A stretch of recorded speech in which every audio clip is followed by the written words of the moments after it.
এই যে চলে আসলাম রান্নাঘরে। দুপুর সবাইকে, সবাই কেমন আছেন?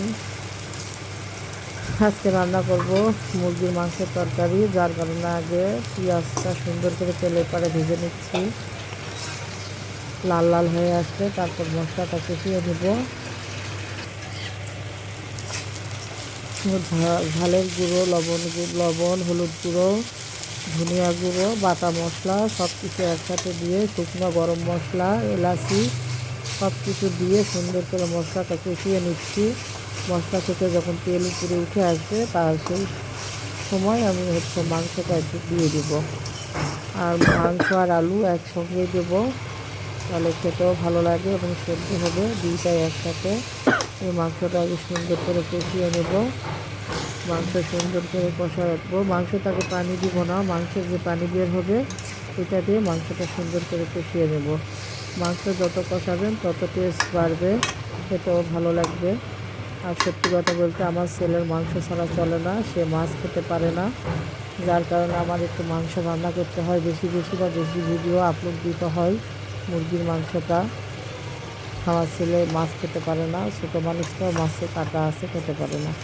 আর এর মধ্যে বলে দেয় আমার আপু ভাইয়ারা, যদি আমার ভিডিওটা সবার ভালো লেগে থাকে অবশ্যই আপনারা সবাই আমার ভিডিওতে লাইক, কমেন্ট, শেয়ার করবেন, আমার পাশে থাকবেন, আমাকে ভালোবাসা দিবেন। আমি যেন আপনাদের ভালোবাসায় এগিয়ে যেতে পারি।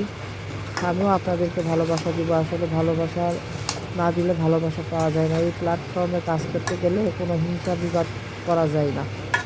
এর মাঝে বলি, আবার আমি দুইটা তরকারি রান্না করছিলাম, যার কারণে ছোট্ট করে একটু আরেকটা তরকারি ক্লিপ নিয়েছিলাম। বাইরের পরিবেশটা দেখাচ্ছিলাম, আজকে অনেক রোদ ছিল, সব কিছু মিলাইয়েই। তো মাংসটা আমি এই জায়গায় কষিয়ে নিলাম। এখন একটু আস্তে করে ঝোলের পানি দেব, আর একটু কষানো হয়ে গেলে। আর সত্যি কথা বলতে আমার শরীরটাও খুব একটা বেশি ভালো না, একটু অসুস্থ, ভয়েজের সমস্যা হচ্ছে। যদি একটু ভয়েজের সমস্যা হয়ে থাকে আপনারা ক্ষমার দৃষ্টিতে নেবেন, একটু কষ্ট করে হলেও দেখবেন আমার ভিডিওগুলো। আমার শরীর খুব খারাপ, এই অসুস্থতা অবস্থা নিয়ে আমি রান্না করছি এবং ভিডিও করছি।